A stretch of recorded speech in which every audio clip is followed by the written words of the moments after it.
హరీష్ రావు గారు, ముందుగా ఇప్పుడు మేము ఇంతకు ముందు చెప్పినట్లు సంపన్న రాష్ట్రాలు ఏదైతే ఉన్నాయో ఆ సంపన్న రాష్ట్రాలకు సంబంధించి నిధులు ఎక్కువ ఇస్తున్నాం కాబట్టి నిధులు ఎక్కువ ఇవ్వాలని చెప్తున్నారు. దేశంలో అనేక రకాల అభివృద్ధికి నోచుకొని రాష్ట్రాలు కూడా ఉంటాయి. మనం ఆ రాష్ట్రాలను పట్టించుకోవాల్సింది. ఇంతకుముందు మనం తెలంగాణలో నక్సల్స్ అభివృద్ధి ప్రాంతాలకు నిధులు కేటాయించింది కేంద్ర ప్రభుత్వం. అదేవిధంగా బీహార్ లాంటి ప్రాంతాలకు కానీ నార్త్ స్టేట్లకు కానీ ఎన్నేళ్ళు ఇస్తారు రమేష్ గారు? ఆ నిధులు 60 ఏళ్ళకెళ్ళి ఇస్తూనే ఉన్నారు కదా వాళ్ళకు. అంటే వాళ్ళు బాగుపడాలి కదా, వాళ్ళు కూడా ఇంప్రూవ్ చేసుకోవాలి కదా, వాళ్ళ ట్యాక్స్ కలెక్షన్ పెంచుకోవాలి, రాష్ట్ర ప్రభుత్వాల పనితీరు మెరుగుపరచుకోవాలి. ఇక్కడ రాష్ట్రాలేమో కడుపు కట్టుకొని ప్రజల దగ్గర పన్నులు వసూలు చేసి రాష్ట్రం యొక్క జిఎస్డిపి పెంచుకుంటూ రాష్ట్రం యొక్క బడ్జెట్ను పెంచుకుంటూ మనమేమో ఇక్కడ కష్టపడి పని చేస్తున్నాం. కానీ అక్కడేమవుతుంది, అవినీతిమయం కావచ్చు, ట్యాక్స్ ఎవిజన్ కావచ్చు, అక్కడ రాష్ట్ర ప్రభుత్వాల పనితీరు బాగలేకపోవడం వల్ల మరి పని చేసేవాడికి ప్రోత్సాహం ఇస్తావా? నువ్వు పని చేయడమే నీకు శాపంగా మారితే ఇక్కడ కూడా రేపు పనిచేయడం తగ్గిపోతుంది కదా.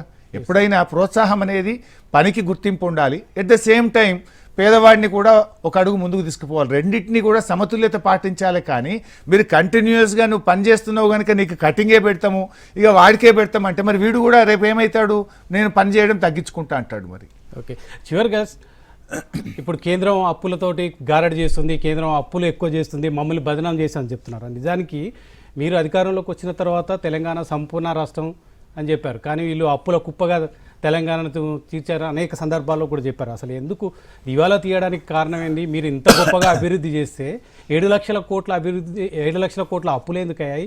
రాష్ట్రం ఎందుకు దివాలా తీసింది? తెలంగాణ సంపన్న రాష్ట్రం కాస్త అధ్వానంగా ఎందుకు పెరిగిపోయాయి? అప్పుల గురించి నేను మొన్న అసెంబ్లీలో కుండబద్దలు కొట్టినట్టు చెప్పిన. ఈ రాష్ట్ర అప్పులు 7 లక్షల కోట్లు కాదు, కేవలం 4,16,000 కోట్లు మాత్రమే అని కుండబద్దలు కొట్టు శాసనసభలోనే ఖుల్లా చెప్పేసిన. ఇంకా అందులో ఎవరికి ప్రజలకు క్లారిటీ ఉంది.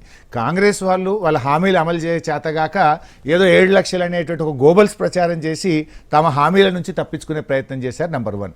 మేము 10 ఏళ్లలో సంవత్సరానికి 41,000 కోట్ల అప్పు చేస్తే కాంగ్రెస్ పార్టీ మొదటి సంవత్సరమే 1,47,000 కోట్ల అప్పు చేసింది. అంటే అసలు మాతో కంపారిజన్ కూడా లేదు. వాళ్ళ అప్పులు ఎక్కువ చేసి ఉల్టా చోర్ కోత్వాల్కు డాంటే అన్నట్టు మా మీద బురద జల్లే ప్రయత్నం చేస్తూ ఉన్నారు. సో ఇది కాంగ్రెస్ ప్రభుత్వం యొక్క ఫెయిల్యూరు. ఇవాళ రాష్ట్ర ఆదాయం పూర్తిగా పడిపోయింది. రాష్ట్ర ప్రభుత్వం యొక్క తప్పుడు నిర్ణయాల వల్ల రిజిస్ట్రేషన్ ఇన్కమ్ తగ్గింది, ఎక్సైజ్ ఇన్కమ్ తగ్గింది, వ్యాట్ ఇన్కమ్ తగ్గింది. మరి అన్ని రంగాల్లో కూడా రాష్ట్ర ప్రభుత్వం యొక్క ఆదాయం తగ్గుముఖం పట్టింది. ఒక దశలో రాష్ట్ర ప్రభుత్వ ఆదాయం 16% ఎవ్రీ ఇయర్ 16% పెరిగినటువంటి రాష్ట్రం తెలంగాణ రాష్ట్రం.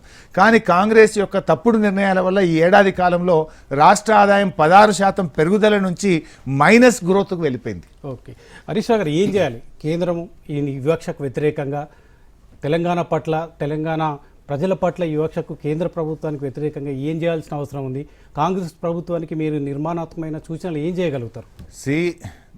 కాంగ్రెస్ ప్రభుత్వం ఒక ఆల్ పార్టీ డెలిగేషన్ తీసుకొని ప్రధానమంత్రి గారిని కలవాలి. ఈ రాష్ట్రానికి ఇంత అన్యాయం జరిగింది బడ్జెట్. పోయినసారి కూడా ఇదే అన్యాయం జరిగింది. అందరూ 2 రోజులు మాట్లాడుకున్నారు, గొంతెత్తినారు, అసెంబ్లీలో సమావేశం పెట్టి మాట్లాడినారు, తర్వాత వదిలేసినారు. కనీసం ఈ సంవత్సరం అన్నీ ఏమైనా ఇంప్రూవ్ చేసుకోవాల్సి ఉండే కదా. ఈసారి కూడా జరగలేదు. అవసరమైతే ఒక all party delegation prime minister దగ్గర తీసుకువెళ్ళి కేంద్రం మీద ఒత్తిడి పెంచాల్సినటువంటి అవసరం ఉంది. ఈ రాష్ట్ర బీజేపీ ఎంపీలు, కేంద్ర మంత్రులు కూడా మనకు న్యాయబద్ధమైన వాటా వచ్చే విధంగా, విభజన చట్టంలో ఉన్నటువంటి హామీలన్నీ అమలయ్యే విధంగా ప్రయత్నం చేయాల్సినటువంటి అవసరం ఉంది. కానీ మీరు కలిసి వస్తారా? బీఆర్ఎస్ 100% చాలా విషయాల్లో సీఎం రేవంత్ రెడ్డి చెప్పారు, రండి కలిసి రండి కేంద్రం పైన పోరాడదాం అంటే వెనక్కి తగ్గారని చెప్తారు. ఎప్పుడు తగ్గాం రమేష్ గారు? ఎప్పుడూ తగ్గలేదు. మాకు రాష్ట్ర ప్రయోజనాలే ముఖ్యం.